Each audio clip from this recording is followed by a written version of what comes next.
So on April 2nd, which was proclaimed as ER Day, just happened to be Good Friday. So we didn't get much attention for that since the news media were pretty much on holidays and not interested in this particular story. But the proclamation was quite official, and it comes from Elizabeth II, by the grace of God. To all whom these presents shall come, greetings. And then a number of whereases and conditions, and whereas the Ecological Reserves Act coming into force on April 2nd, 1971, British Columbia became the first province in Canada to give permanent protected status to ecological reserves. Now know ye that we do by these presents proclaim and declare that 2nd, 2021 shall be known as Ecological Reserves Day in the province of British Columbia.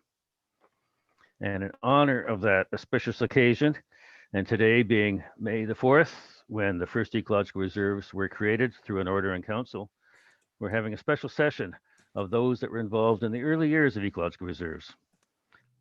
We'll be starting with Bristol Foster, who was the first director of ecological reserves and worked long and hard with Vladimir Krajina to help get the program going. Jim Pojar, I hope, is going to be joining us.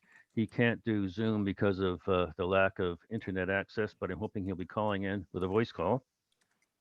Hans Romer is here, and he was one of the early plant ecologists and visited many, many reserves. Lynn Milnes came into the program when Jim Pojar left, and Lynn then started the ER Warden program and was one of the founding members of the Friends of Ecological Reserves. Lise Goulet is here, who was the director in the 80s and and she'll talk about those changes that she witnessed. And Vicki Husband, finally, who was one of the founders of Ecological Reserves. So Bristol, if you'd like to unmute your microphone, I'll go quiet and you can have the floor. Oh, Bristol, you're still muted. I think down the bottom left. Are you able to? That? Oh, there. That's good. Perfect. Thank you very much. Okay, there was an unmute button. Yes. Right in the middle of your nose. Okay, good evening, everybody. And this is certainly a marvelous occasion. I never thought I'd see, how many years is it? 50 years? I didn't think I'd still be alive, actually. But here we are. And I want to compliment, to start with, the Friends of Ecological Reserves, who've done just an outstanding website and connecting with wardens and the citizens. And I gave them 3 old movies of the Ecological Reserve program that Film Board made. And they've made where you can see them all 3 on the website now. And I'll describe them later.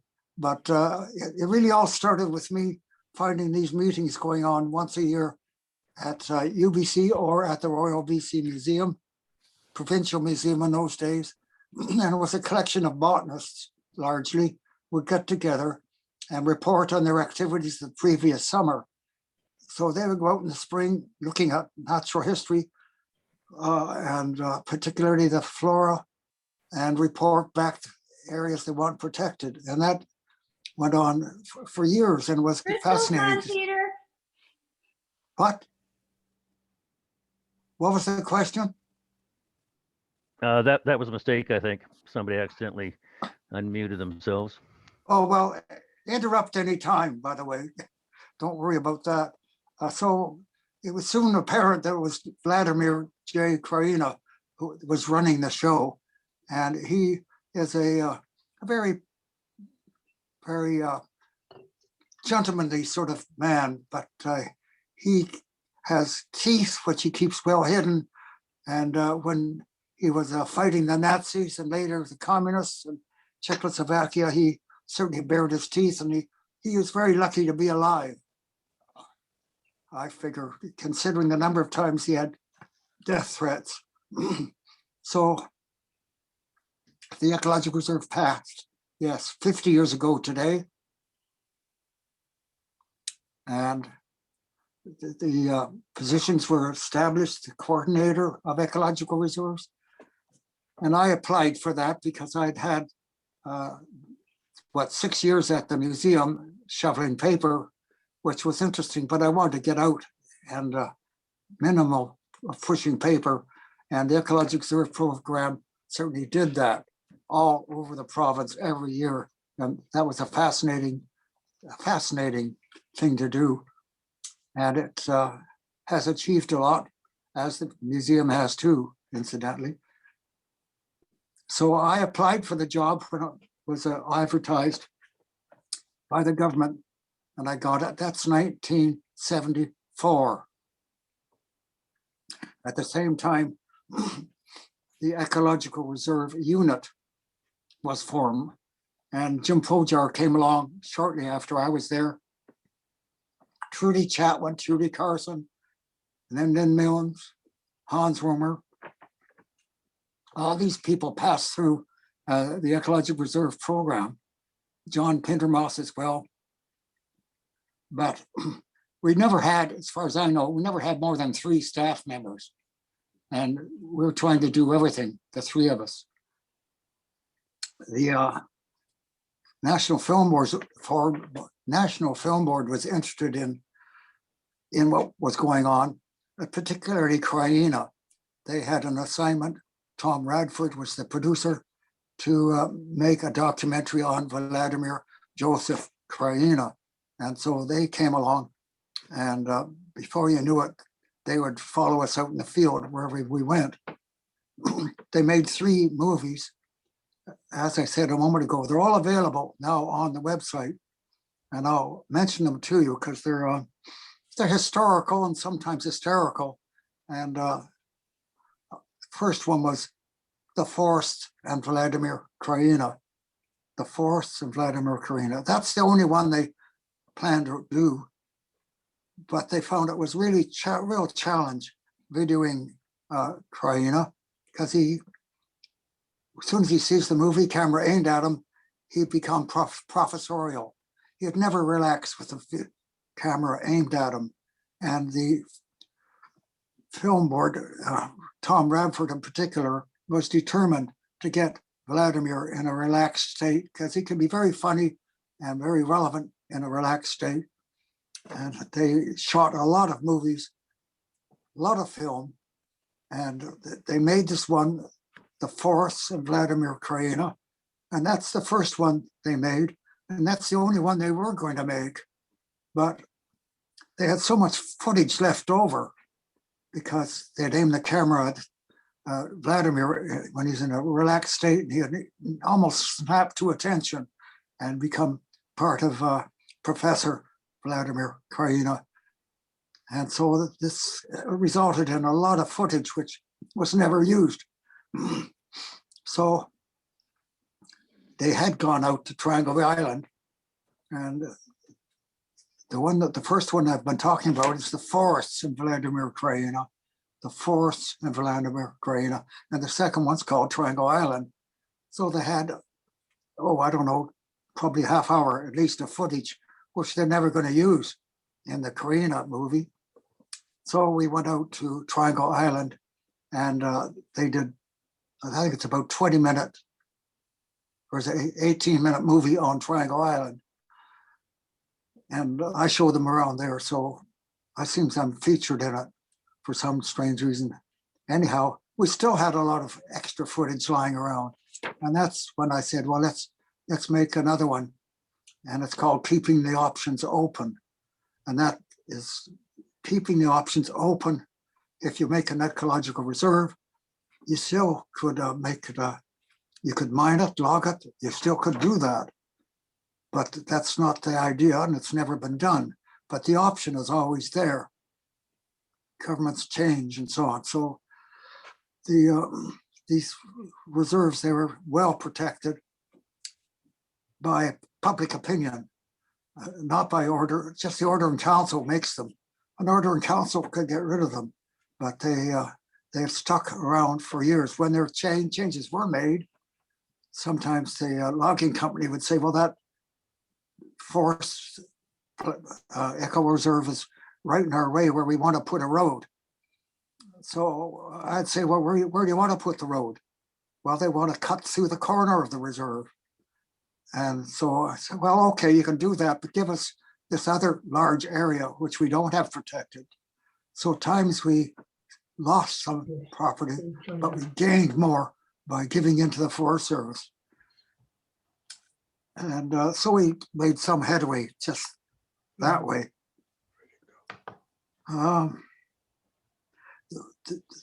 Then the crucial thing happened in 1972. Can you remember what happened in 1972?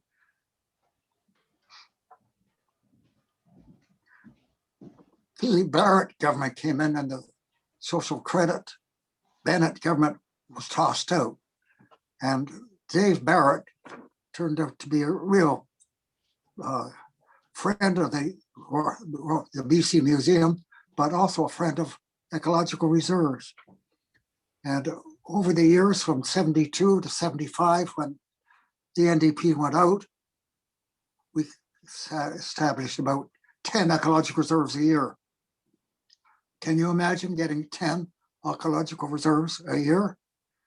Well, it was largely the NDP were sympathetic, which the following government certainly wasn't.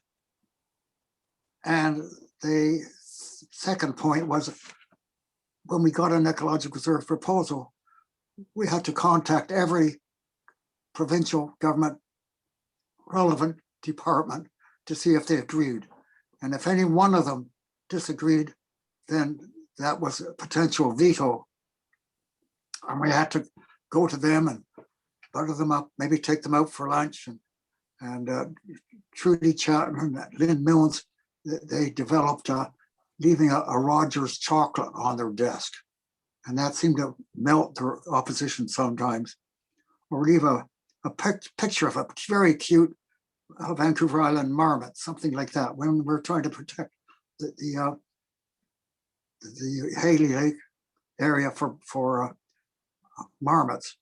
And so we use these tactics, and they didn't always work.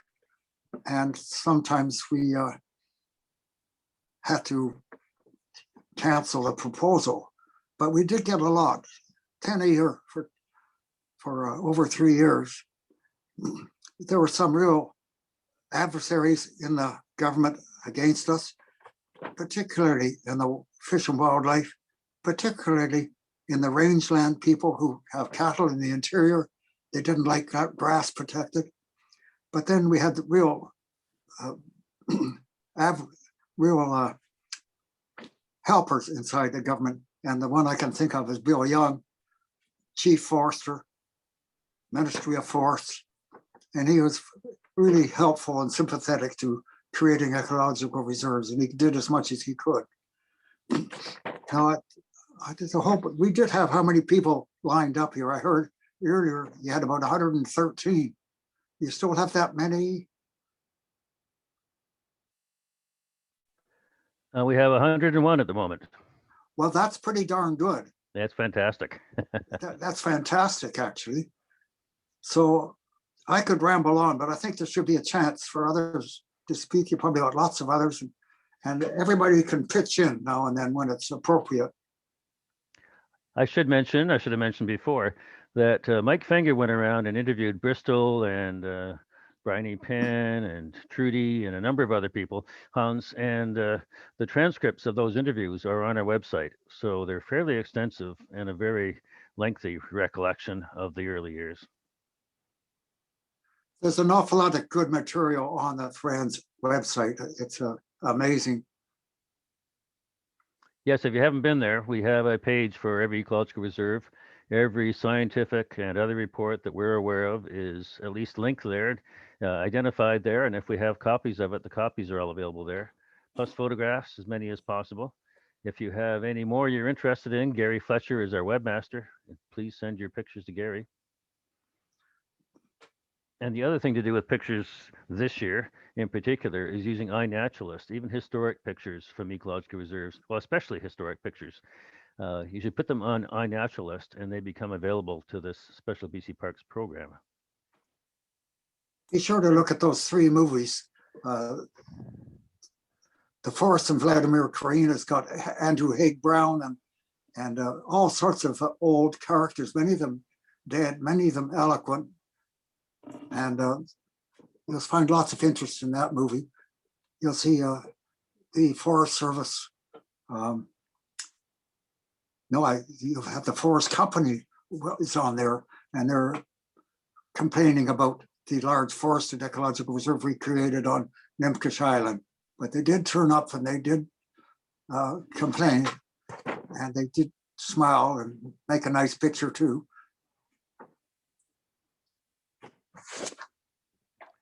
If anybody has a question for Bristol, you can unmute yourself and ask it. Otherwise, we are going to have a bit of an open discussion at the end, essentially a panel with all the speakers. So, okay, good. Okay, thank you, Bristol. Maybe we'll move on to Jim Pojar now. See that Jim is here with us. Can you hear me? I can. Good to see you too. We can see you, yeah. Did you have to go to town to Yeah, do well, this? We'll see how well this works. Let me know if it gets garbled.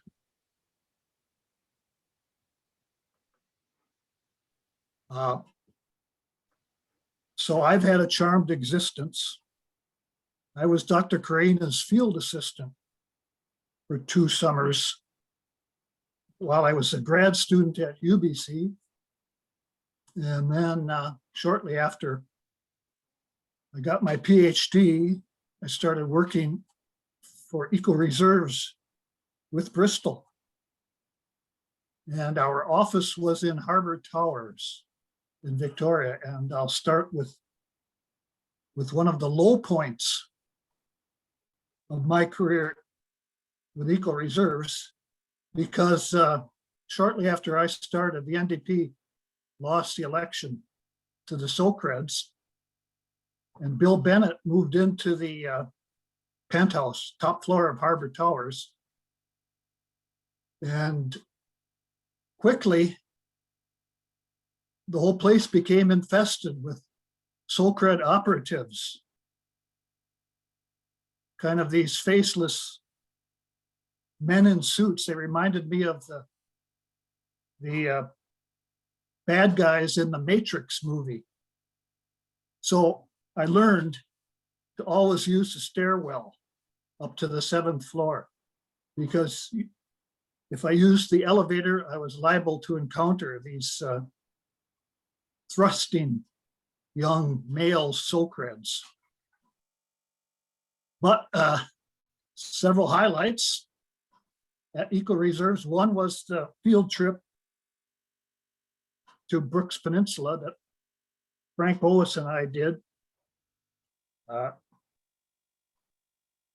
Just the 2 of us. We spent, I don't know, 5 days or so camping on the peninsula, and we were lucky enough to crawl up the Nunatak in the fog, crawl up Mount Doom, and find several of the Queen Charlotte or Haida Gwaii endemic plant species. So that was thrilling.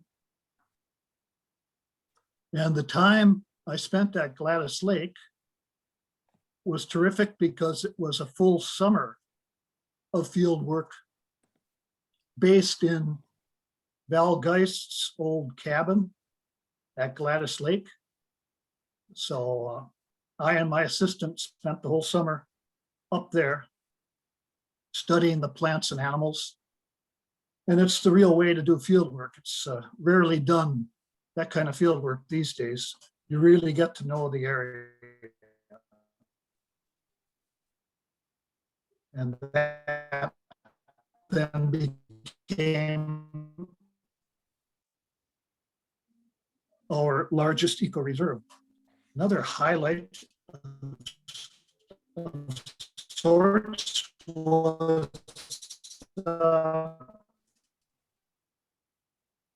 was 15 or married up here in Smithers, and it was Paula Bartomucci and Patrick Williston. They had their marriage at a lodge that borders Burnt Cabin Bog Eco Reserve, and Patrick's grandfather was Ray Williston, and he was there as well. So it was kind of, things came full circle for Eco Reserves then. And one of the most instructive trips or instances that I recall was, well, we often had interesting people wander into our office at Harbor Towers. And one day this stocky bearded guy who looked like a mountain man, like Jeremiah Johnson type, came in and started talking about climate and the Tatsunshini, the Haines Triangle. We call him the weatherman. His name was Doug Dobbins. And he maintained that that up there in the Tatsunshini, it was one of those power spots of the globe. And that because of the gap in the St. Elias Mountains, the gap between the Gulf of Alaska and then the rest of North America to the east, he said it was kind of like a split or a slit experiment in quantum physics, where something passes through a slit and you get all sorts of permutations and combinations on the other side. So Bristol and I took that to heart, and we planned field work, a big loop up the Alaska Highway and over to the Haines Triangle to see what was going on there. And in the course of the field work, we went into a guide outfitters camp off the Haines Highway. And asked him, about what his territory was. And we did some looking around and shared some coffee around the campfire. And the cook, who looked to be in rough shape, he looked like he'd just crawled out of the gutter from the downtown east side, grizzled and a bit shaky in the hands. But he asked me who we worked for. And I kind of puffed up my chest and said,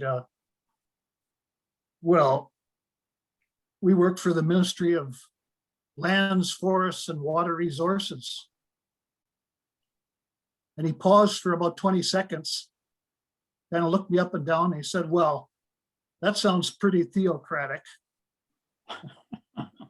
So my lesson from that Haines Triangle experience was that you can't judge people by their exteriors. Initially, I thought Doug Dobbins was just airy-fairy, but he was onto something, as I discovered later. And this grizzled cook in the guide outfitters camp was no dummy either. And in the fullness of time, we managed to get a giant protected area in the Tatsunshini. So I think that's enough from me. Good to see everybody. That was great, Jim. Always entertaining.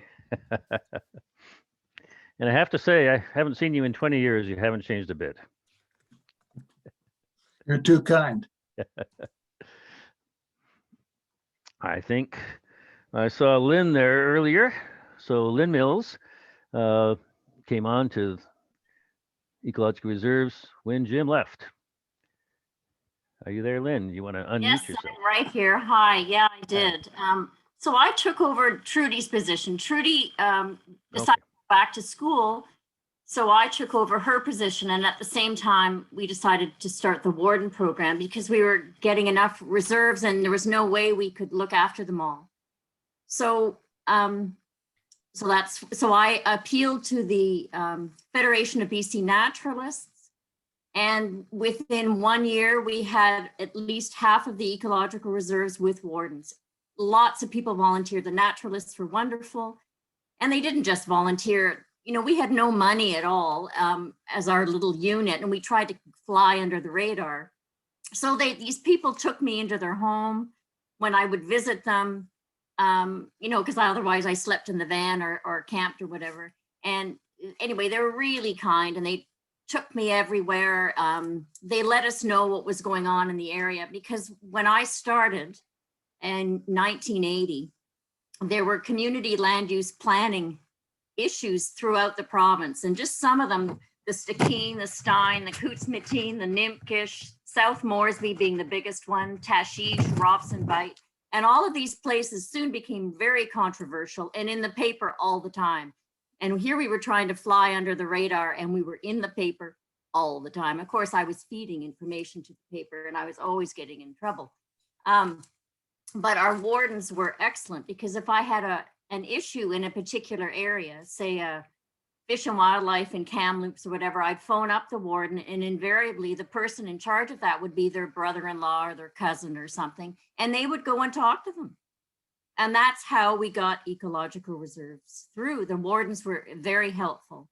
So some of the wardens I would like to point out: Tom Rymkin, of course, because of his research at Drizzle Lake; Jane Watson, because of her research at Chiclesset Bay; and Gary Fletcher, if it wasn't for the kids at Pearson and Gary, we would never have had Race Rocks Ecological Reserve. They camped outside the minister's office until he passed it. And that's how we got that one. But other things happened while I was setting up the warden program. And one of the great tragedies was the death of Anne Vale in the Triangle Island Ecological Reserve. Anne was doing research on tufted puffins, and she fell to her death on the steep slopes of Triangle Island. And her poor family came and to collect her, and the one thing we could do was to commemorate her with naming the Ecological Reserve after her. And that was a big political foo for all. But Bristol was able to appease all the people and make that happen. So that was really important. But as time went on and the Socreds got elected again, I knew that I had to leave. I wanted to be an activist. I wanted to get things done. And the wardens needed money, and we had no way of raising money for them. So Bristol and I talked about this for at least a year before we actually did it. And that was starting the Friends of Ecological Reserves, because we both worked at the museum where there was the Friends of the museum. And through the Friends, we could raise money. So I was able to write the Constitution that you're still using. I went to the Societies Act people, they told me how to do it. And I had a great friend in Ottawa, and she rammed the thing through. She knew people in the right places. And so we got the whole thing through in about 3 months, which was great. And that's how the Friends of Ecological Reserves started. And the important thing about the Friends is, for instance, one year we had our annual general meeting, and Jane Watson spoke about her research on sea otters. And we happened to have a funder. I mean, it was all placed. I brought this funder with me to that meeting. And that funder was Susan Gibson of the Lichen Foundation. And she ended up supporting Jane's work for 10 years and Tom Rymkin's work for 10 years, the Lichen Foundation. And we could not have done that without the Friends. So the Friends were really instrumental in continuing the research mandate, which we felt was very, very important, and which, the government didn't care one way or the other about it, but the Friends cared about it. And that's why that research still keeps going.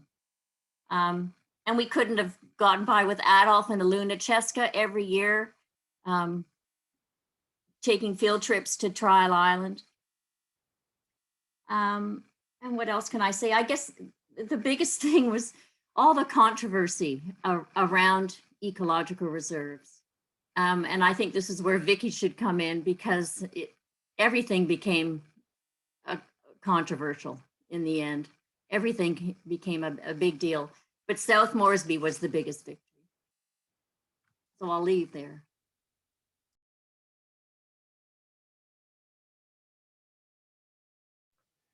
Thank you very much, Lynn. I actually was supposed to be going to Hans Romer he was the one who replaced Jim Pojar. But that's why I went and turned my lights on in the darkness. I missed my note, so that was fine. But we'll go to Hans now, who I know is here as well.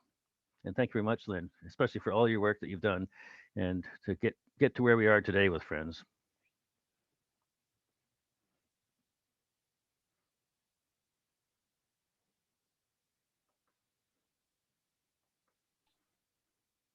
Can you hear me now? Yes, we can. Good. Oh, hello to everyone, to all the old timers I haven't seen in decades. In 50 years that the Ecological Reserve Act was passed, and it is 49 years that I defended my PhD, and Kraina was an integral part of that, of course. He was my external supervisor and my external examiner too. And let me tell you, he was tough. In 1972, after finishing I was applying for a postdoctoral fellowship, and about half a year later, midway through 73, I was approved, and I worked out with Kraina that I should survey ecological reserve proposals on Vancouver Island as part of my postdoctoral fellowship. So this was set up, and there was a special committee of the Canadian Institute of Forestry. So it appeared this was an ideal setup to get some samples of our old growth forests, about which we still struggle today. Now, in theory, this should have worked, but in practice it didn't, because the first allegiance of all these local foresters was to their company, and not to the committee and not to ecological reserves. So some of them who had the heart in the right place took me to some tremendous forests and just incredible trees. Well, this is maybe premature. We take a look at this picture a little later. In the KQ's area on Vancouver Island, in the Cowichan Valley, and so on. And in the end, really what we did was we went to the end of new logging roads, and that tells you a story. They were ready to log these places, so none of these areas really were available to us. Now, my modus operandi with Dr. Kraina was that I made day trips mostly to UBC to talk to him and get my marching orders and report back to him. But I never really got Dr. Kraina to know Dr. Kraina very well. However, I'm probably one of the few who has ever seen Dr. Kraina in tears. And so listen to what how I continue here. I have done all kinds of surveys on Vancouver Island, big trees and none, and eventually by mid 73 and 73 and 74, I got to the Nemkish Valley, and I couldn't believe the trees and the size of the trees. the diversity there in the forests, and I was just blown away by this. And in particular, in one place where the Nimkish River is joined by a river coming out of Vernon Lake and two flashy creeks that came down the mountains, and they formed this enormous big floodplain, alluvial floodplain, and higher terraces. And this was full of absolutely record-sized trees. One tree that had just recently fallen to the ground, I had the luxury of measuring the length, and it was 96 meters tall. This is about 300 feet. And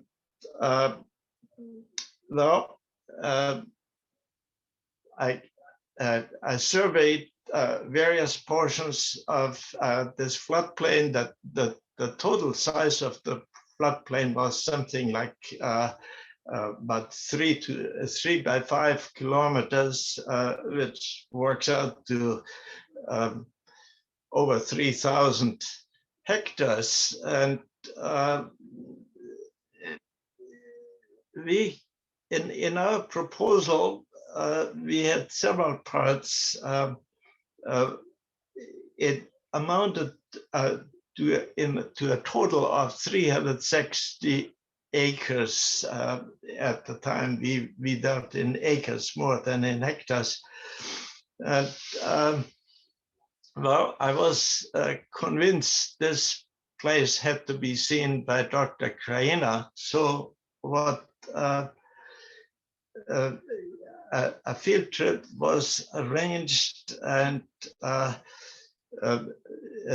Kraina ended up being flown in to the private airstrip on the company's goose, and wined and dined by the company brass.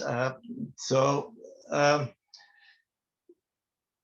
after lunch, I guess we set out, and I expected to show the proposed areas and enormous trees there. But to my surprise, we were taken to a rather mediocre areas that apparently the company was ready to part with. And we were held up by all kinds of discussions there, and Dr. Kraina was somewhat impressed because in the Nimkish there are hardly any small trees. Most of them are big, but it was just not comparable to what we had on our proposal. So finally, I had a chance to take Kraina to the side and convince him he should insist on visiting the proposed area that included Nimkish Island, of course. And so that was met with all kinds of excuses that we had too little time for that. It was too late in the day. The cookhouse would close. We would end up without dinner, and so on and so on. And but we prevailed eventually, and they drove us to a place called Kio Creek, which is one creek that comes into this floodplain, crossed a dry channel, and walked right into what is now Nimkish Island. And I think if you can see this picture, I have only a fraction of it. Gary, can you put this full scale? Oh, great. Okay, that's better. what you see on this picture is three small people walking through this enormous forest. On the left, a forest with a red hearthead. In the center, in the middle,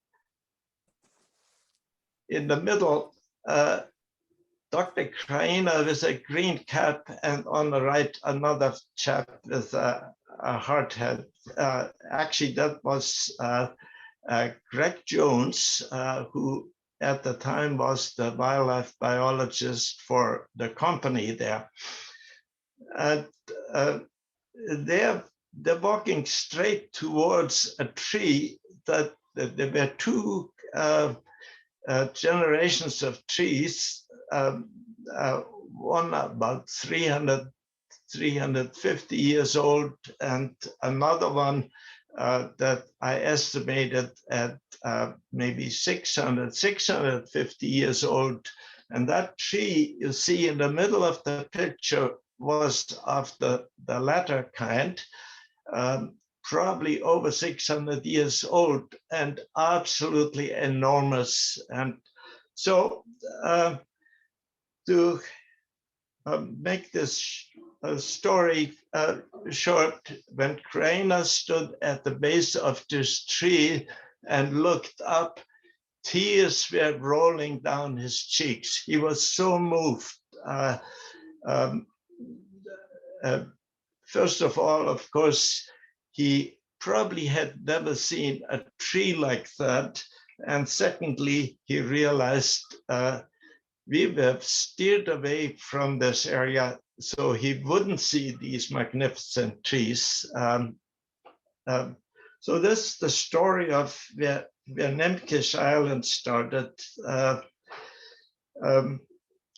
It took another 14 years. In 1988, Nemkish Island was created, and obviously the 360 acres were whittled down to about 20 or so. I think it is 18 hectares, the official size of Nemkish Island. We got this tiny ecological reserve out of hundreds, in fact, 1,000 acres or thousands, several thousand acres of this magnificent forest on the Nemkish floodplains.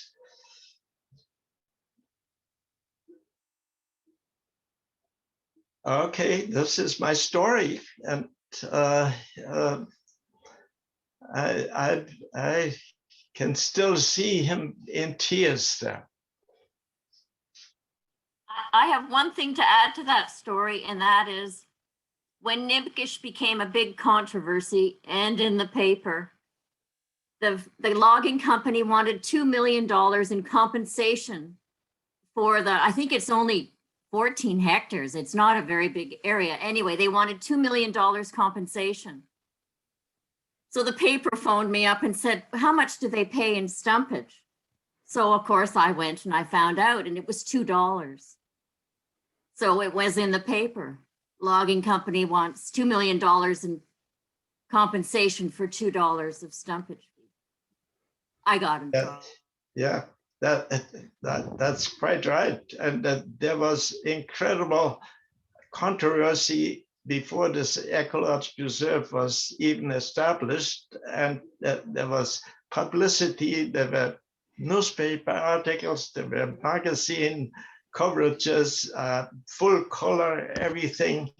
And yet it still took 14 years to get it established in 1988. If I may interject for a second, we actually paid $1 million for that reserve. And I had a meeting with Macmillan Bloedel people, and it was interesting, the relationship that they had with the government. They told me, well, lady, we are going to do this, but we know who has the big end of the stick here, and it ain't you. But we had to pay a lot of money for it. And that was Louise Goulet, who's going to be our next speaker. So thank you very much, Hans. Very interesting.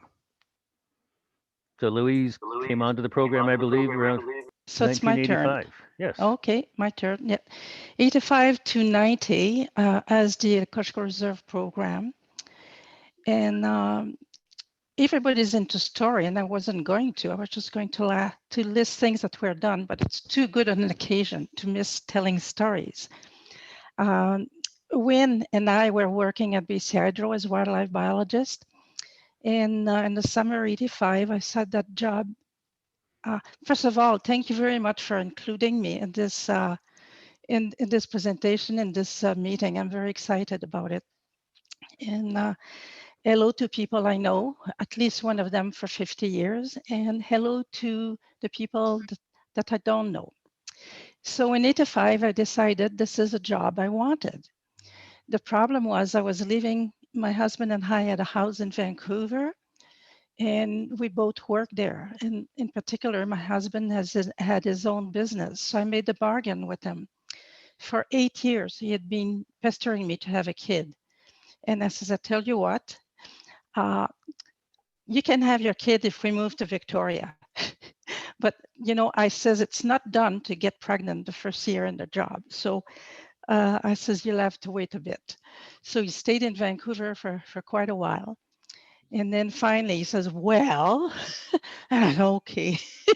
And it happened the first time we tried. I couldn't believe it. I thought, you know, at my age of 38, it was never going to happen. But it tells you how much I wanted that job. And so I got to Victoria eventually with my little suitcase, and I was sharing a house with a friend of Wynn. And when I went into the office, I was with BC Lands. Tell me, everybody, if the volume of my voice is okay for you. And if I sound Good. croaky, Excellent. it's because I am croaky. And I walked in this small office where were Hans and John Pendermoss, and they kind of looked at me, wow, there she is. What's going to happen now? And there was piles of paper, feet high everywhere. And I said, wow, that's going to be a bit of a challenge. And so we got started, and those piles of paper were all the correspondence that had taken place for how many years, Bristol? I don't know, you said that was 14 years? And luckily enough, we had this young woman who walked in and volunteered to work for us. I said, okay, I've got a job for you. So I quickly made up a filing system, and she put all the paper away in those categories. And it had to be done because I literally knew nothing about the program. And also, we very quickly after I arrived, the three of us were told that we were going to move to BC Parks. So not only it was me who didn't have a clue, but that would be all the staff at BC Parks because they were not really involved in this. And so can you show the list that I sent you, Gary? No? That's okay. If you don't have it, I'll do something else. Okay, I'm starting. I didn't know the reserves, and there was a book that had been produced, but God, it was all in Latin. I couldn't understand it. So I hired somebody to develop a BC Ecological Reserve guide. So we gave them all the information. Do you remember the name of the fellow who did the work, Hans? Which one? No. Sorry, I can't Good, remember. good. That makes me feel better. So we produced the guide, and every time we had a new reserve, we would be adding it. And this was distributed to all the BC ministry and to public libraries because we wanted people to be aware of the program. We also had a little brochure for eco-reserve. There was one before, we just updated it. And it was distributed now with BC Parks documentation on the ferries. Everywhere they had an office, the eco-reserve brochure was there. But shortly after we started, I discovered that park staff had put picnic tables in a pit house in Rose Pit Ecological Reserve. And I says, that's not going to do. So I had a good discussion with the local staff. Hi, Wayne, that was your boss. And so I developed a slide presentation to let people know two things: how precious, important were the values contained in our ecological reserve program. And I gave a 45 minutes presentation to our minister, and he was quite entranced because he didn't realize either that we had those incredible biodiversity value protected in those reserves. And then I did a dog and pony show around the entire province, going to regional offices and districts offices to get to know people and to introduce them to the program. And then we produce a copy of the slide presentation for every office so that they could start talking to the public about ecological reserves. So at the heart was organizing doing the filings, so we knew what was going on and what was done and who had said what, and having public documents to really raise awareness about the program. And then we had this gigantic filing cabinet in Hans' office, which were all those ecological reserve proposals. and I said, well, how are we going to choose anything? On what basis? So that's when we developed a system plan for what was to be protected and how to give priorities to different areas. But this being said, Bristol made the point that eco-reserve, and so did Lynn, that it's a very political process, and so was that one. And so basically, you had to, if a door opened, you just charged to it and you made things happen. There was no sitting around with this and that. And I have some pretty good stories for that. For example, the Duke of Edinburgh Reserve that has 500,000 pairs of rhinoceros auklet. Believe it or not, I was put on the committee to help choose a gift for the Duke of Edinburgh, Prince Philip, who was coming to visit. I mean, I was literally shedding tears, and it was not about big trees. And then all of a sudden, a little light bulb went on, and I thought, hey, this guy likes birds, doesn't he? So I said, they were talking books, painting, sculpture. I said, what about a brand new ecological reserve? And they went, huh? I said, it's ready to go. There's no veto. And we can go now, and we'll name it in his honor, the Duke of Edinburgh Reserve. All the PR guys just took off in a stampede, and it became everybody's idea, and we designed it.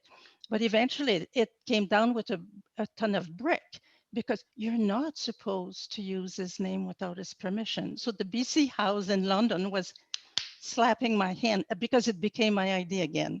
And so there's a lot of those reserves that are like that. A door open and we just went through it. All of those reserves were really created that way, especially Trial Island. And but there's 5 reserves in that list. I had been spending a fair bit of time at Robson Bight with the whales, and had hired this young biologist, David Briggs, to look at the impact of visitors on the whales. And I really became convinced that this was really a negative impact. And I'm sorry, I'm losing my, I was exposed to diesel fumes for a month last year and have not recovered. So with DFO and with people from Parks Canada and from people who were working for DFO, and including Mike Big, we decided to develop to do an evaluation of what was going on. And that report that David produced on the impact on whale was crucial. So we worked for this for at least a year and a half, made 37 recommendations, and that was jointly with DFO, and all recommendations were approved. And one of those was to extend the land area at Robson Bight and to designate 4 more reserves in the watershed. So that explains that list. Oh, I changed page. Okay, I'm going to have to go to my, is that a hint? And following that, we did an evaluation of the marine reserves because I wanted to know, amazingly enough, we had more marine surface protected than BC parks. And I thought that people had to know about that, but I also wanted to continue. So we did an evaluation and showed what was there. But it was much harder to show what should be protected and where, because the data was just not available. Then it's not enough to just create reserve, you have to manage them. So Ants and I work on developing a policy framework. We didn't have the time or the money to produce big management plan like BC Parks does. Plus the local staff didn't really have the expertise for this.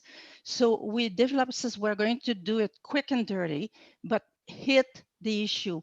What's to be protected? What are the issues? What do we do about it?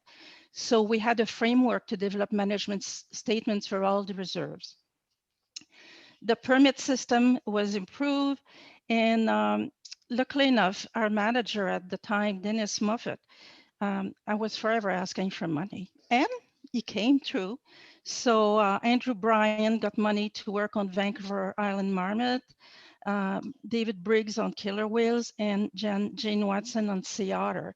And I was so pleased. You know, those are such iconic species for BC. I was delighted that this was going on. And so then we had our volunteer warden meetings every year. And actually, it's actually at one of those meetings that Hans and John discovered that I was pregnant. I was 5 months pregnant.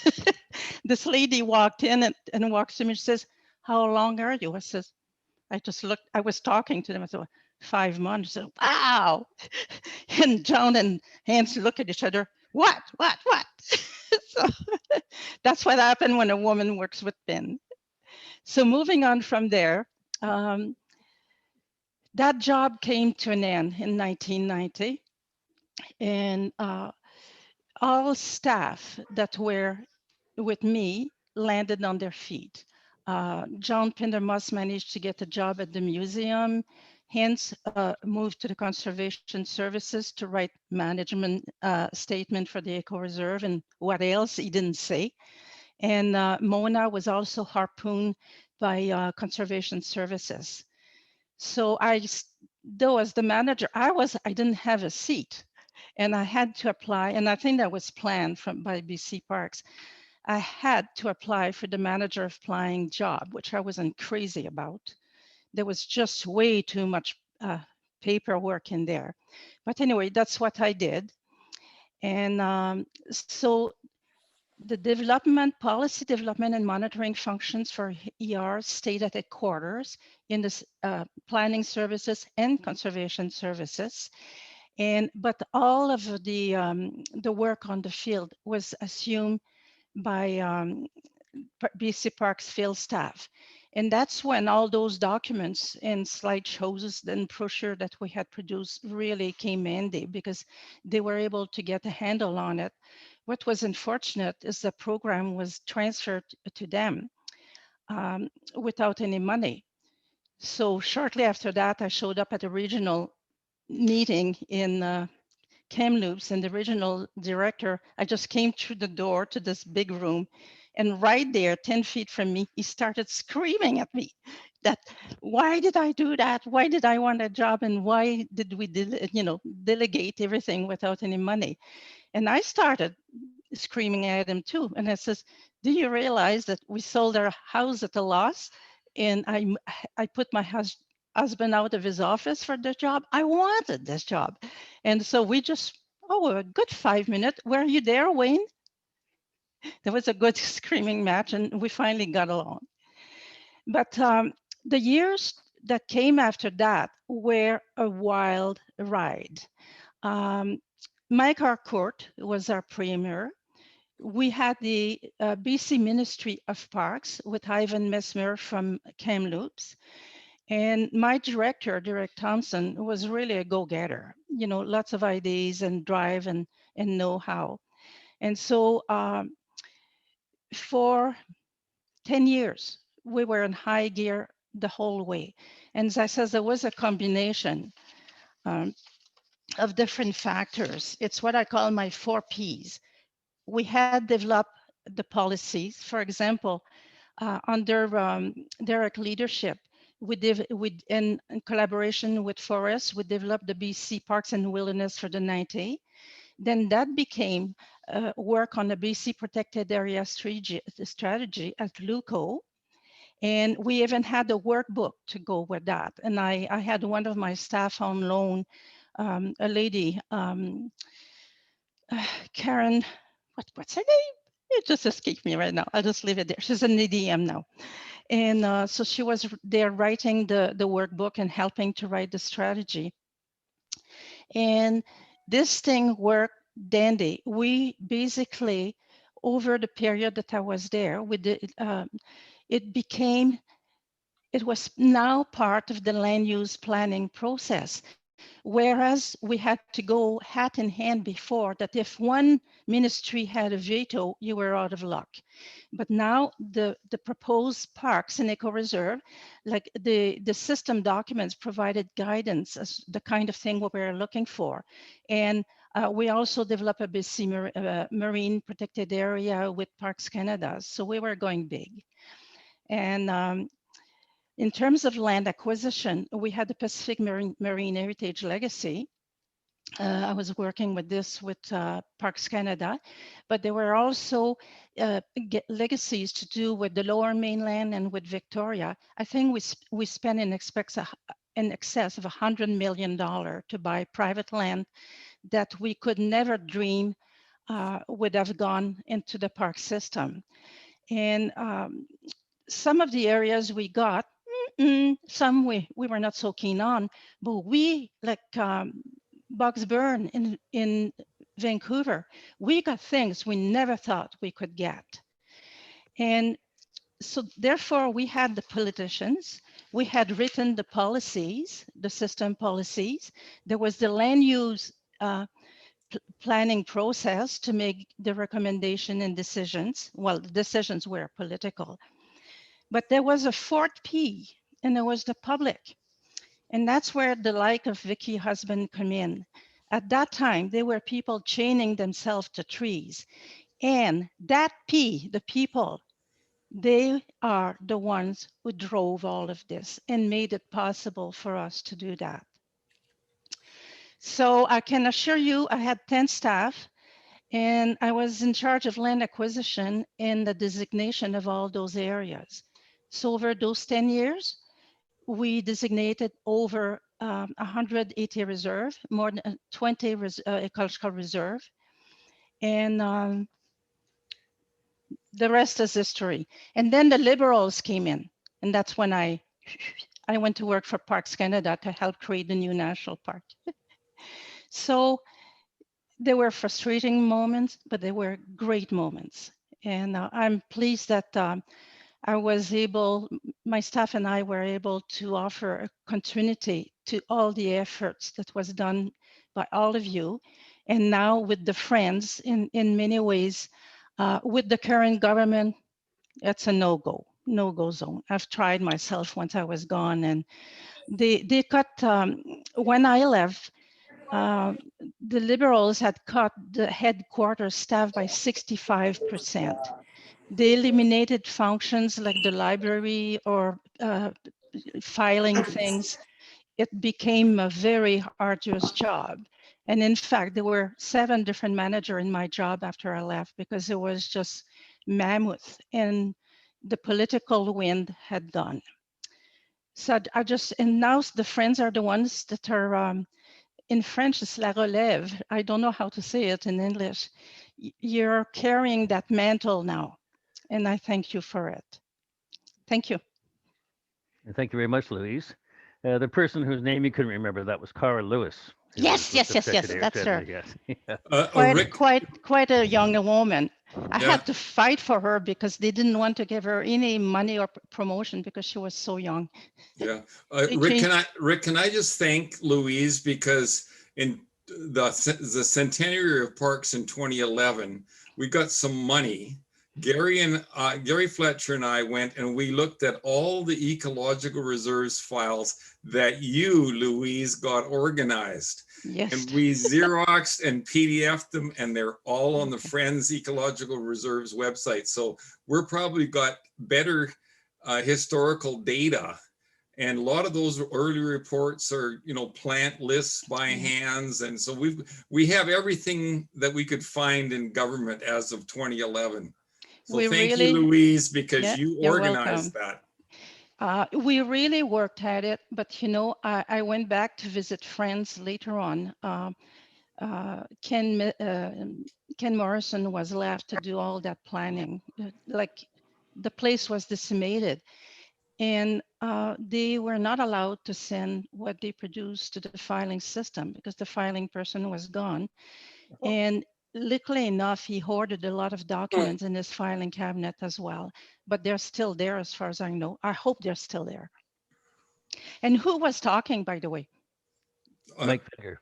That was Mike. Oh, Mike, Finger. it's you. And- What happened to all of you? Look at Yeah. all those white hair. Thank you, Mike. Not me. No, before we you go- went the other way. Before we move on, I'd just Oh, like just to a minute. say, Just a minute, Louise, the files Yes? that we found were in a warehouse in Nanaimo, is it? Yes. They are? There's a whole warehouse with Oh my all God. kinds of files in it, and I don't know what they're going to do with them, but that's why So we got you as got many as them we in the could nick of digitized. time then. No, Gary and I were supervised in the warehouse in Nanaimo. We spent 3 days in there going through and finding ecological reserves and stuff and making sure that it didn't die. And it's on the Friends website. So I felt that we did a little sort of salvage of history and data. Yeah, good for you. Thank you. Can I, it's Hugh McDonald, can I just throw something in here? certainly. Absolutely. Let me get my bat. There you go. Louise, I worked at Goldstream for 22 years. And when that loss of files happened, two people who had no idea about file preservation were sent to our office, and they literally threw stuff out in the dumpster every night. Oh my And God. every night I went through the dumpster and pulled it all out again. That's the spirit. They were just, it was just criminal what they were doing, because they were literally throwing all of the history and lots of important documents. And so when they left, it turned out people were coming back and saying, well, I know we had this document, where is it? And Dick Heath actually came down after that and was talking to me, and I handed a lot of the documentation off so that it went into the protected area catalog for region. Looking for a refuge. Can Yeah. I interrupt? Can we get rid of the files on top and so we can see everybody? Rick, Oh, is that your job? absolutely. That's Gary. That's me. Hello, Stop. Vicky. Sorry, Stop sharing your screen there, Gary. I thought I forgot I left it on. Thank you. Just a minute. I'll shut up. Before we move on to Vicky, though, I'll just mention that after her talk, we'll have all of the speakers unmute their microphones, and we'll take questions. Ideally, the questions will be in the chat. So if you have any questions for any of the previous speakers, you can put them in the chat now. And if you have a more lengthy question, then we'll unmute you. So our next speaker is Vicky Husband, who's still very active in preserving our nature spaces and particularly our old forests. Hi, Vicky. Hi, sorry, I came in a little late. Somehow it left my mind earlier, so I'm here, but I missed some of the other speakers, but I heard Louise. And my apologies for that. I did intend to be here, but that's age, you just forget. But I guess my memories are not as extensive as Louise, because I've just carried on from the Friends of Ecological Reserves, and then 18 years with the Sierra Club, and then beyond that I've never stopped. So it's hard to put it all together, but I still remember, I think the first time, of course I knew Lynn, and she was working with Friends, and I knew Bristol, and I remember Bristol pulled me in to handle for the Friends of Ecological Reserves to do the outings to the reserves. So I did that for a while. And then somehow I ended up being the president of the Friends. So that's where I was. And in that position, which I used, was when we were, well, it was right after Mears Island, and then South Moresby and Windy Bay. So that was a proposed ecological reserve. So we fought very hard for Windy Bay and for Lyle Island and for the whole, what we called South Moresby, Guayhanas. So that was very successful, and when we achieved that, and I did it as the president of the Friends of Ecological Reserves at the time, and we even had part of a letterhead and all of that. And then I moved on, I think close to around the same time, on the Kootzma team, and made friends with Jim Walker, and he was director of wildlife. And I still remember the meeting with him. And I also talked to Hans Romer before I went, and he said, well, he's the one you have to go and talk to. So I came in, and he looked at me, and he's, I said, I came in to talk about the Kootzma team, and he said, I hope you're not one of those anti-hunting types. That was his first comment to me. But I said, no, but I think we shouldn't shoot grizzly bears. Anyway, we had a good working relationship for a long time during that, and he was extremely helpful, as were others. And we did a lot. I did a lot of lobbying, and eventually we did get it protected. I remember I was at the big Rio conference down in Brazil, and John Kishore came up to me and said, we're going to protect the Kootzma. So there we are. He was one of the better environment ministers by a long shot, but those were the better days. I have to say that now things are really, as Louise alluded to it and others know, and I got some more bad news today, but the present government we had the Liberals, which were useless and destructive, but now we have the Horgan government, which is, sorry, like Louise, I'll have another drink of water.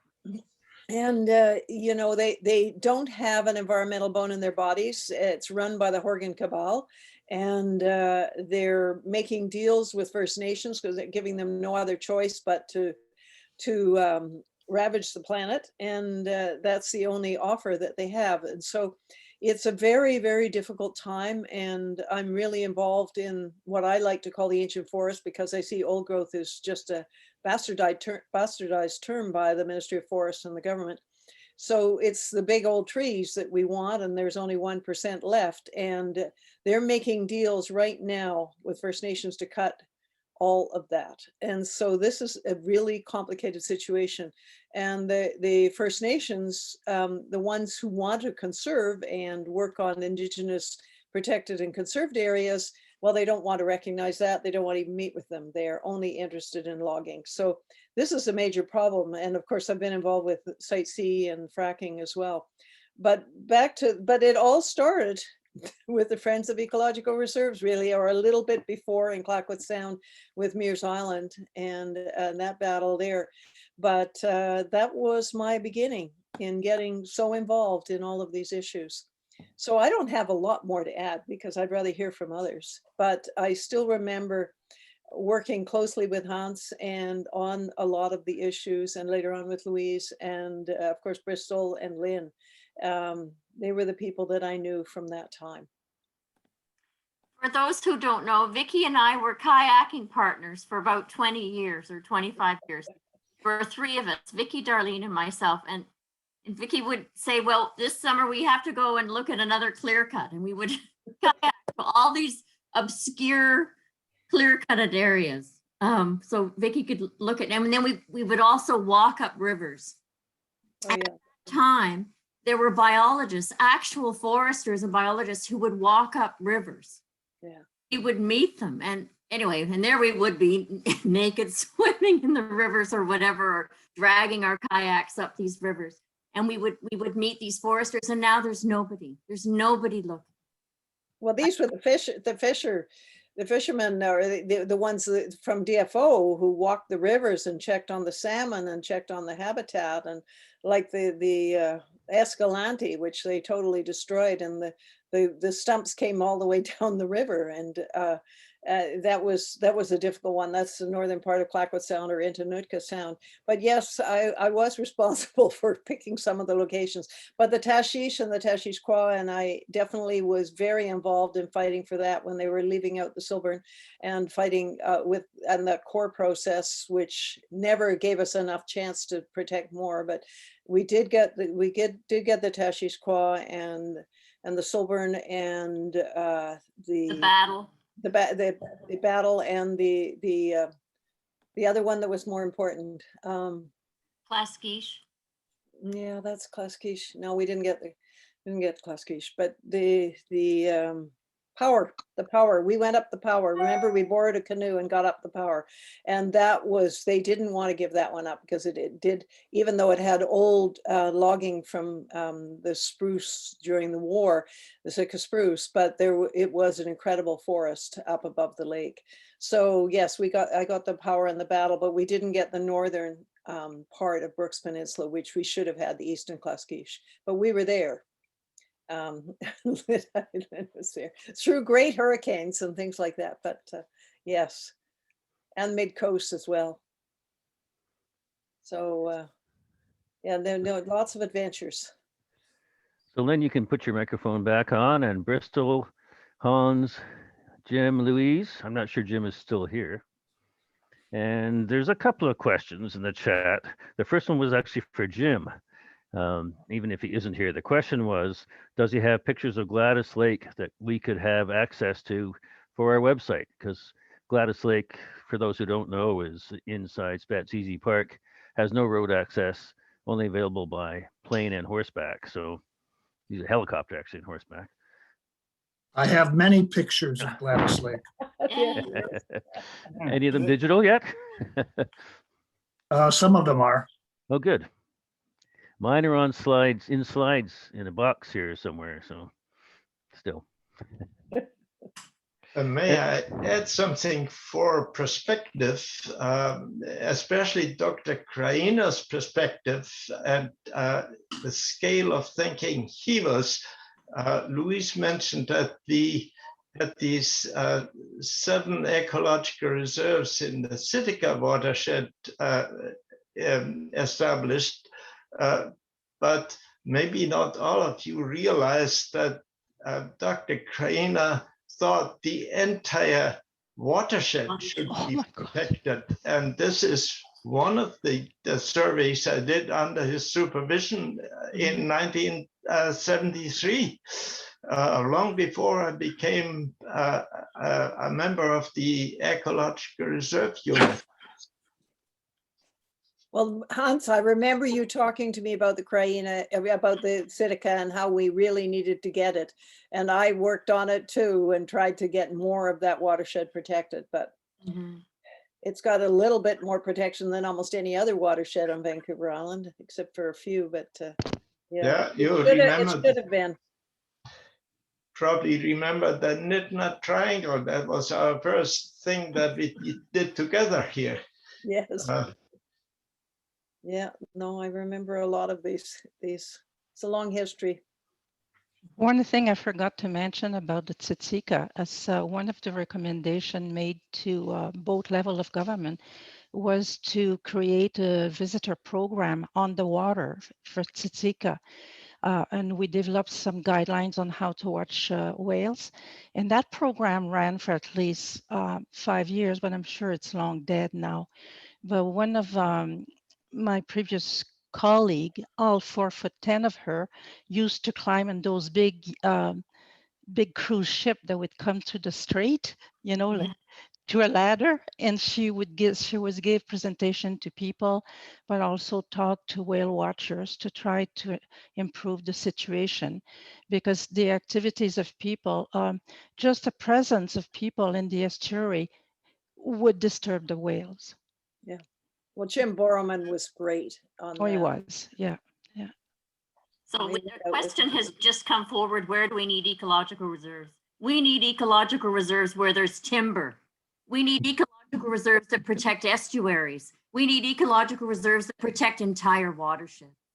Yeah, Well, we got a lot of- hardly have a entire watershed to protect anymore. This is the tragedy of what's been happening in our forests. They look at forest only as timber, as Herb Hammond would say, 2x4s with needles. But that's why we have to protect as much as we can of that last 1% of the big old tree forests and the whole. Like Fairy Creek. Like Fairy Creek. But the upper Walbron and what's left of the Kaikous and that sort of thing. But I heard another story and I've got more information on it tomorrow. But what Horgan is doing is, as I think I said earlier, working with First Nations and only giving them logging rights and not protection.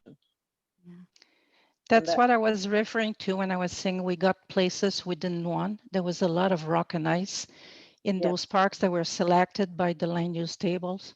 Yep. Yeah. Oh yeah, no, that's what they wanted. And you know, I'm still working with David Leversey, who did the map, and we released it in 91 showing what was left on Vancouver Island. And it was shock to everybody. Well, if you look at it now, there's only a few green spots. The Tatanchini took a big bite out of the number that was allocated to have protected areas in BC. It was almost 1 million hectares. Yes. And so that precluded a lot of other areas to come forward. Well, it's difficult, but you know that the federal government wants to get more protection and has a big budget. And but the BC government doesn't want to participate in this. So they also have 5 layers of approval, and they keep missing the boat.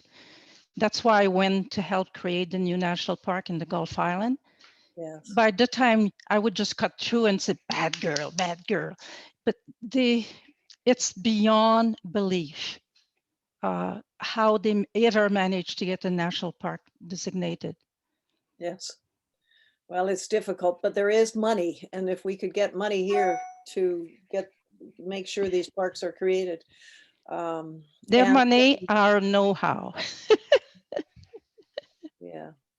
I wonder if I could make Marion Cumming asked if there is a movement to rename some of the parks that are currently named after individuals for political reasons. I know there's some effort to use more First Nations names. Is it a good use of energy? Yeah. I would rather work to find new areas. Oh, absolutely, yeah. I wonder if I could make a quick comment regarding protection of entire watersheds. It's Ray Zimmerman.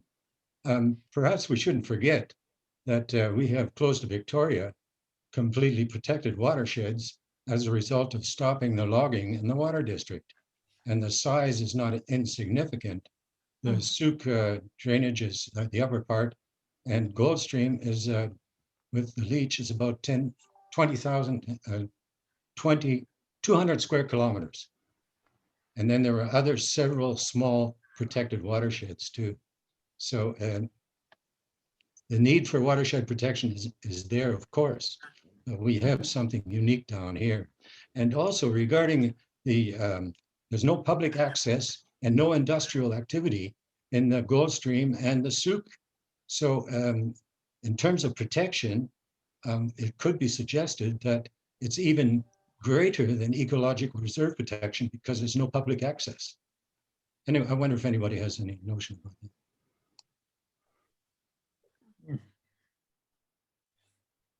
Well, I worked with Ray and others to help stop the logging in the watershed. They tried to tell us that logging was good for water. I still remember.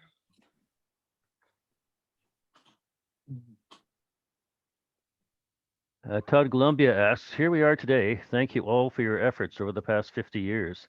How can we help give hope to our children about the future of ancient forests, watersheds, ecosystems, and on and on? Well, we have to keep writing letters to our government. We have to pressure our present government to protect. I think we need a massive movement outside the bloody government because they're not listening. And I think we have to expose every misdemeanor and we do everything, you know, the letters. Unfortunately, we've lost the mainstream press and we can't even get op-eds in the press anymore. But look what the effort it took to save South Moresby. People were arrested. It was an enormous international effort. I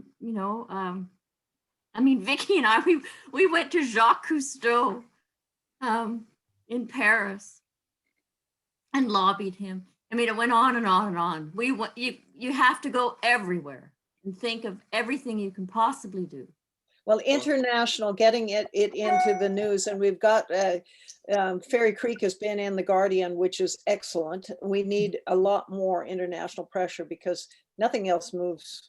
No, I totally agree with you, Vicky. And I think a boycott BC forest products is the only thing that would get anybody's attention, like full on.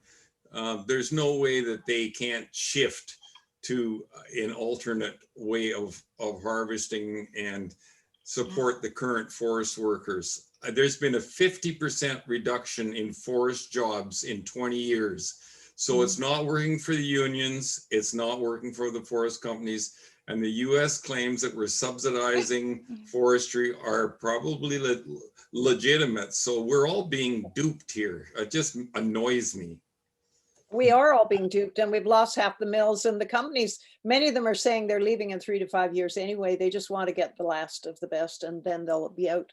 And so that's the situation we're dealing with.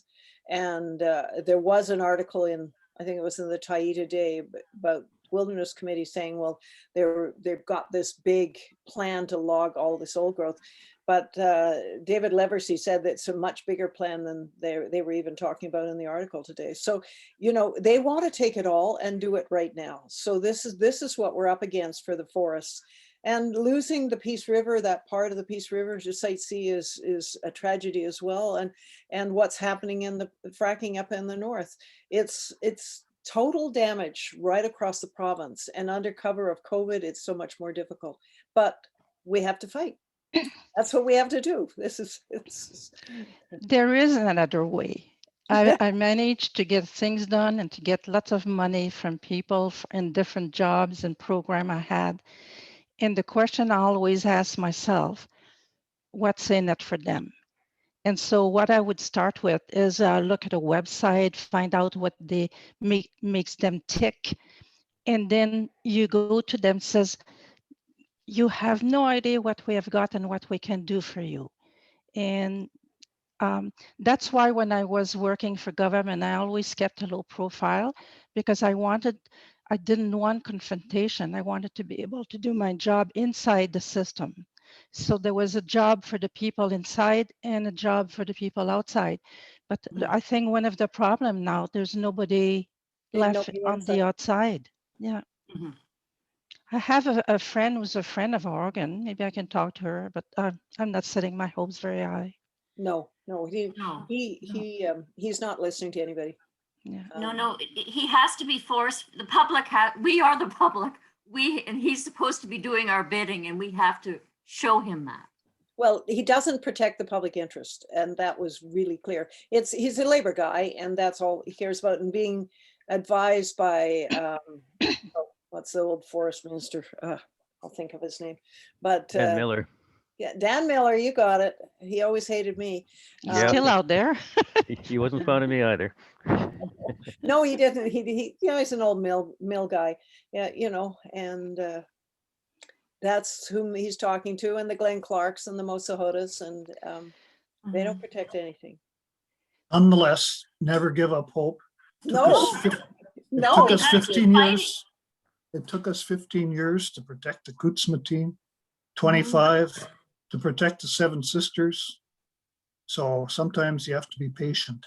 Do you know that they wanted to log it before they designated it? I had a screaming match with my ADM about that. Well, is this the Seven Sisters or the Coots? The Seven Sisters. Uh-huh. Oh, well, of Well, course. and you know, the Victoria Watershed, I went to the Paul Allen Foundation in Seattle, and they're the ones who helped give me the money. So it's amazing where you have to go. Here's an never off-the-wall thought- idea. Why don't we work backwards and just start a write-in campaign to burn everything, kill everything, and destroy everything as quickly as we possibly can?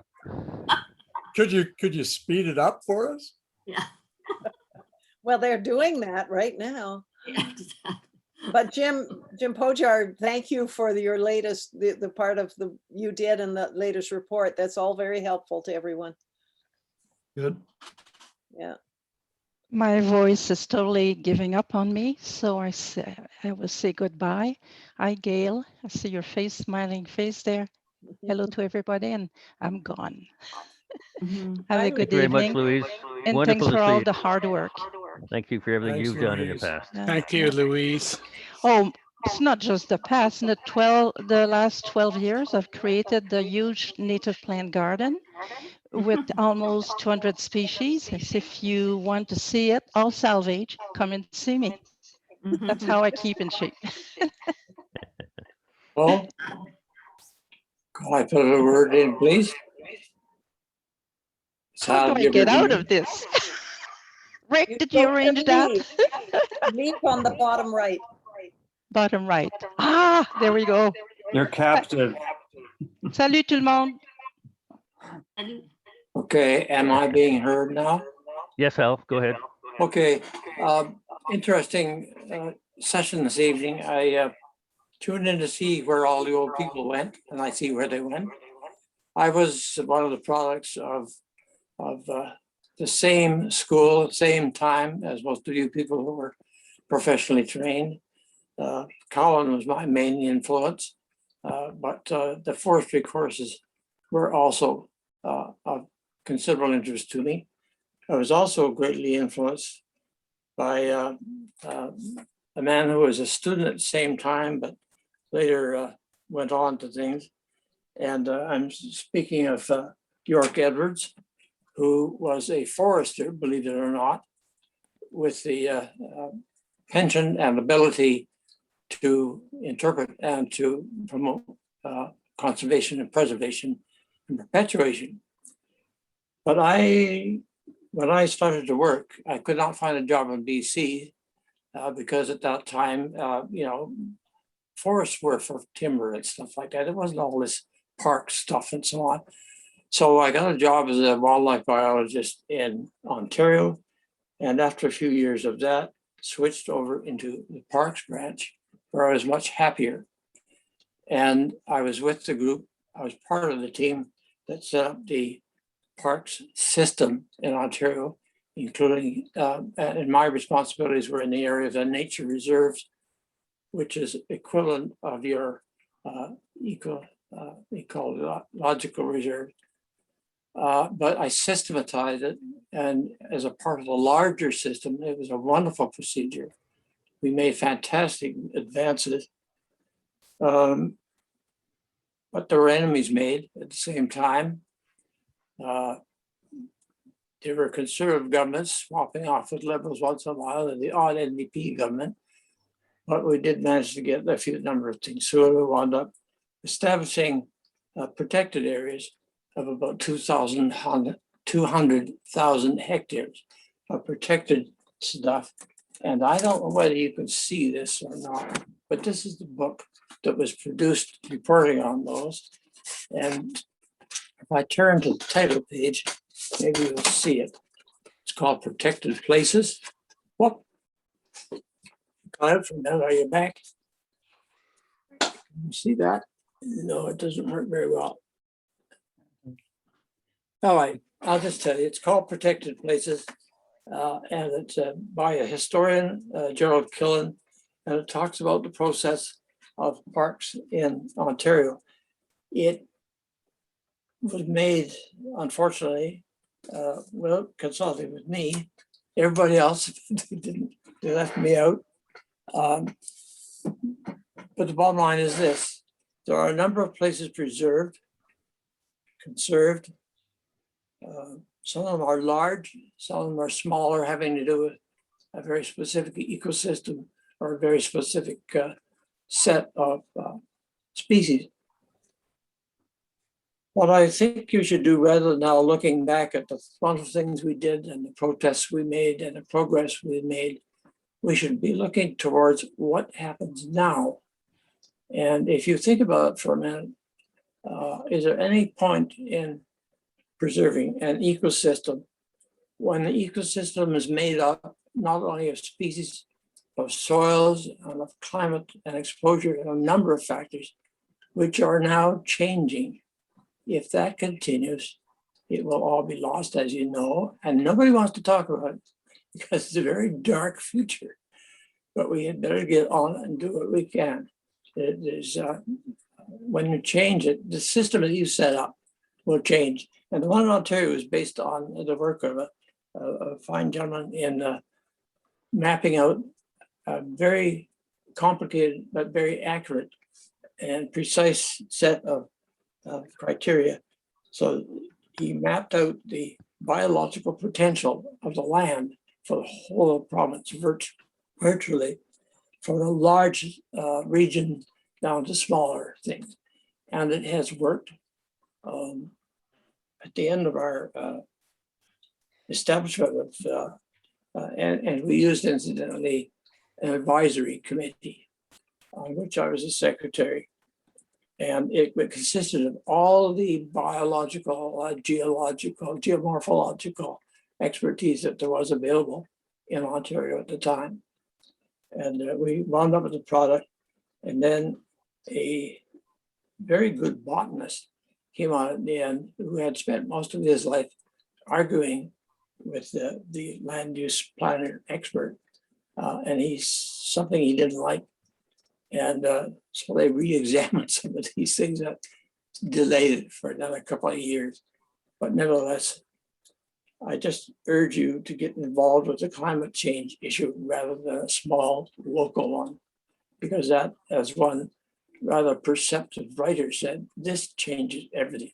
And it does, and it is. I have been around long enough, I can see it in many parts of the world. I've been there. Thank you for the time, and thank you for this meeting. I was happy to hear it. Yeah, thank you, Hal. People are leaving now. Before they do, we don't have to actually end the meeting, but I'll just mention that thank you for all this inspiring conversation and your work, and so many fantastic stories, amazing stories, so many fascinating backstories.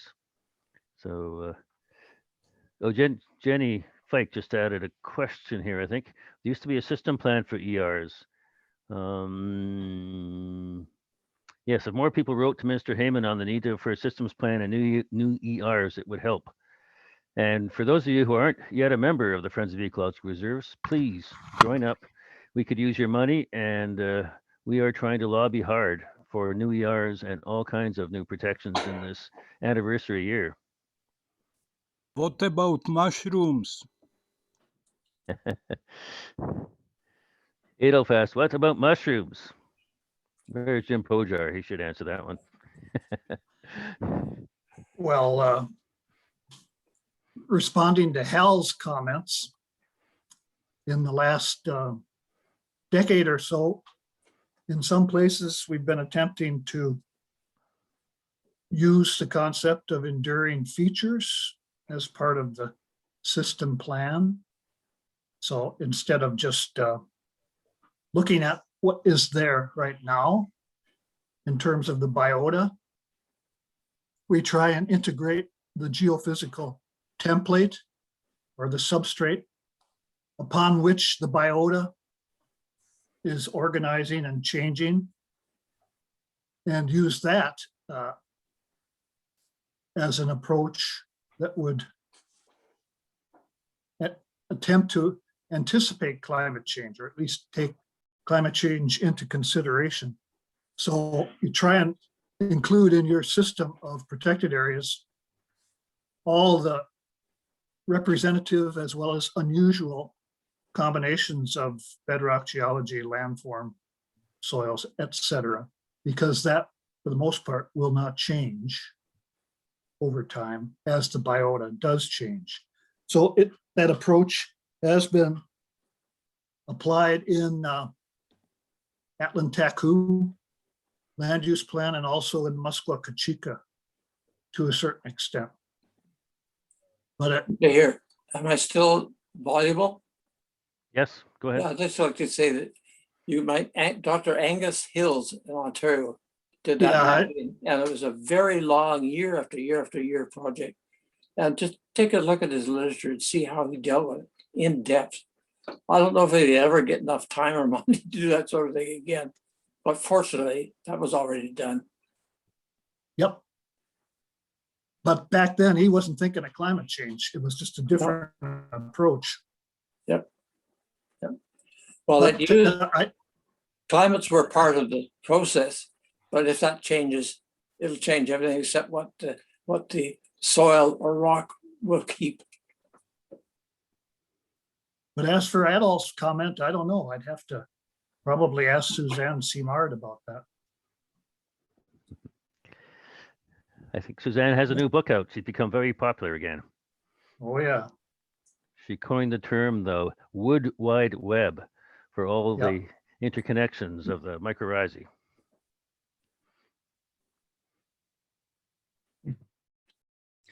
Did you have a question, Mike? You just unmuted yourself there. No, I just wanted to say that she was interviewed on PBS in Seattle, and she does a great interview. And yeah, she's on a roll with mycelial connections. And as a retired forester, I always believed in my heart that the crap I learned in university about clear cutting being okay, Suzanne just proved that actually, no, you needed to find the mother trees and all the connections to connect the young crop, and all this business of nuking the aspen and everything I never believed in. She's just nailed it. But I don't think anybody's listening in bureaucracy to the wisdom of Suzanne Simard. Dave puts his thumb up. Dave Bolster. He agrees. Jen Grant says some PPA climate forecasting work was done by Colin Mahoney when he was at UBC. And it's on the BC Parks website. Rick, I wonder if we could deal with something Jenny's brought up here in one of the chats. It's get Indigenous peoples on side. That work to stop jumbo. It made the difference for Dakota Bowl. I just wanted to point out that on the website, we have a video that's been sent to us by the Elephant Stone Logging Focus about the important role that the Squamish Nation on the Sunshine Coast has played in getting the Dakota Bear Sanctuary established. And if you haven't seen that video, I'd really suggest that you should look at it, because the reality is the elephant in this room of conservation is, if First Nations aren't on side these days, it's not going to happen. And we have to recognize that and make every effort to get connection with First Nations. We have to, we may not like that they want to do some logging too, but they don't want to do any more logging than the rest of them do. And maybe get some people connected and get them involved. We share the same values in many ways. And it's just too bad that that they've been bought off in several instances. And we don't want to talk about that, but the reality is we won't get any more protected areas unless I really value them. Vicky's insights tonight. And Vicky, your insights are always so good. But the fact that the Oregon government is only dealing with First Nations with regards not to conservation, but logging. And that is a huge reveal for me. And if that's the game plan, I think Gary's onto something. Then we need to try to work more closely with First Nations, because I think many of them have an environmental heart. And back to what Jim and others were saying is that we can partial log forests and not ruin them, but we don't have to clear cut the things to the beach. So there's room for First Nations logging, but it's not the status quo. Marion Cumming, did you want to say something? Oh, I would. I've been in touch with Natalie Bull of the National Trust for Canada, and I don't know whether any of the rest of you have, but she's been helping change the focus from an emphasis on landmarks in the form of architecture to embracing land protection and getting involved with the Indigenous peoples across Canada. And I would hope that there must be ways of getting involved with various organizations that will, I guess, bring us around to a collaboration of embracing protections in more creative ways. My husband and I had turned over our big farm in New Brunswick to an Indigenous charity, and we're hoping that it will be protected as what they call sacred land. And more recently, I've been involved in what I hope will be a covenant to be imposed on the place that I'm stewarding here in Oak Bay. That's a little less than an acre, but it's beside a natural area park, Walburn Park, the largest park on Gonzales Hill. And I think if we can work creatively towards preserving, as several of you were saying, it's becoming smaller and smaller pockets of protection. And we're just having to work against the odds at times, but it doesn't mean that we ever need to give up.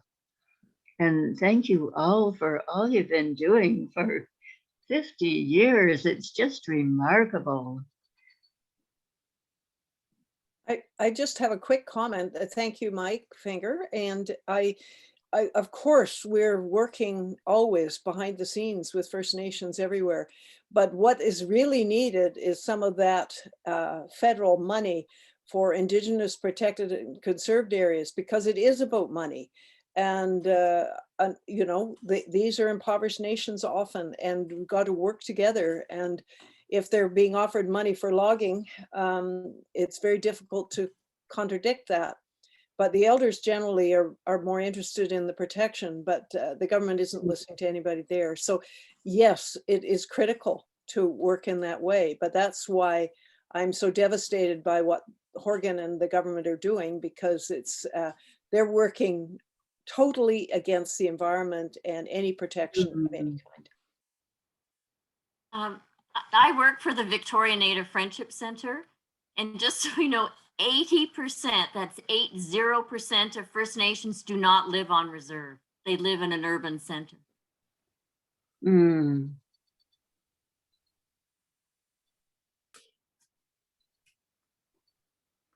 Genevieve Singleton says that it would not have been possible to save Eagle Heights, Swasuts, I won't mangle that, Provincial Park without the full support of the Cowichan tribes. It's important to build strong relationships with local First Nations. Mm.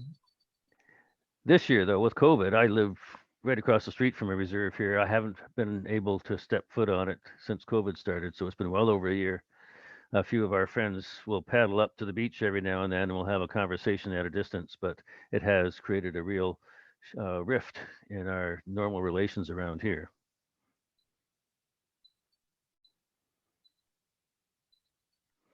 I see it's 9:30.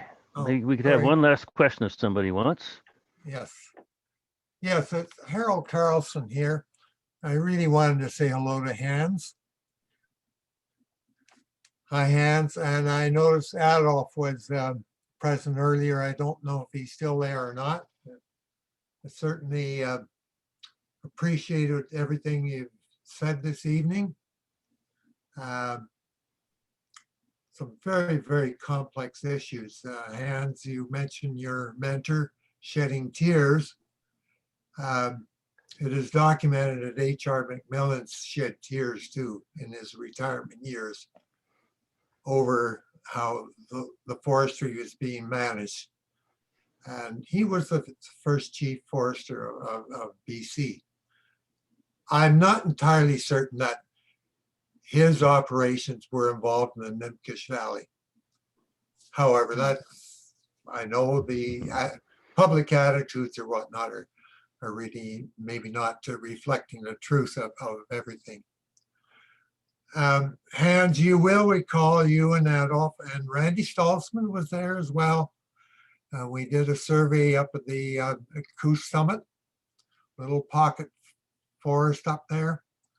And one of our locals here in Port Alberni had identified a large hemlock, and he thought, oh, this might be a record. And we made arrangement when it went up there, and you and Adolf were there, and we did measurements or whatnot. Well, that tree was a big tree, but it wasn't a record. But then you spotted one a little further up, which did reach the record book. I forget now in terms of it was total count or height or diameter. And Randy, I remember walking through the further back, and he was just absolutely amazed at that region there. And unfortunately, a year or so afterwards, was Randy had a fatal incident in the Kitimat area, I believe. That whole western side of the Alberni Inlet had been taken out of the Tree Farm License 44. Now, which was part of McMillan Waddell's Tree Farm License. And I don't know if any of you are familiar with the history of the Tree Farm License, but McMillan Waddell, where McMillan was a very reluctant latecomer to participate in that whole 10-year system. But he had to, because the 10 years were been granted throughout the province, and he had to do that to maintain his business going. You know, there's been criticisms about our current provincial government and so forth, and you know, our relationships with the First Nations and so forth. It is extremely complex. I'm sorry to tell you, Hans, that just recently, 2 years ago, I guess, that pocket forest was logged under the stewardship or administration of BC Timber Sales, license given to one of our First Nations communities here. I know individual others in the forest industry had looked at that and deemed it was not, they did not bid on it because they didn't see the economic return and to do it. And it looks horrible. And however, yeah, there's a lots needs to be done to get things back or, you know, managed properly. And I certainly have enjoyed our outings, Hans, with you, you know, the botanizing we did on 50/40 and that. The cave that you found out there, the very significant cave, it still doesn't have the protection it should, but the Alpine Club of Canada, they have a facility up there. You'd be amazed of the people hiking up into that region right now. It's unreal. I'll never forget our trip that Judy and I and you did up the headwaters of that Alpine limestone region of the Mutualin. You know, we've done great stuff together really in the past. it's so great to see you again. So I'm taking this opportunity to thank you and say hello and wish you wish you well. Okay, thank you.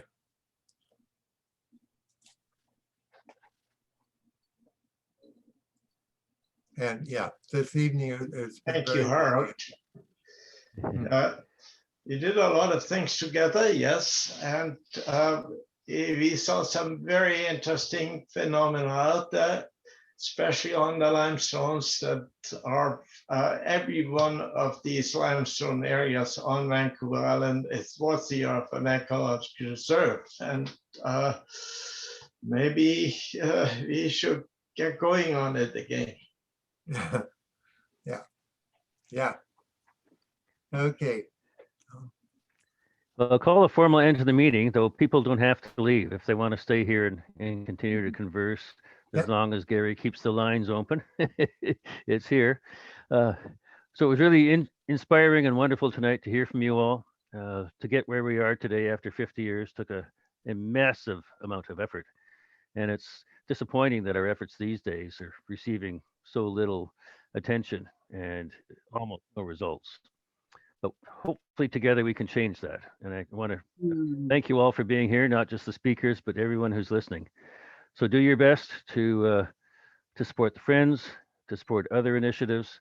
Write to your MLA, to the Premier and the ministers, and see if we can get something moving here, at least even a token effort in this anniversary year. Thank you all very much. Thank you.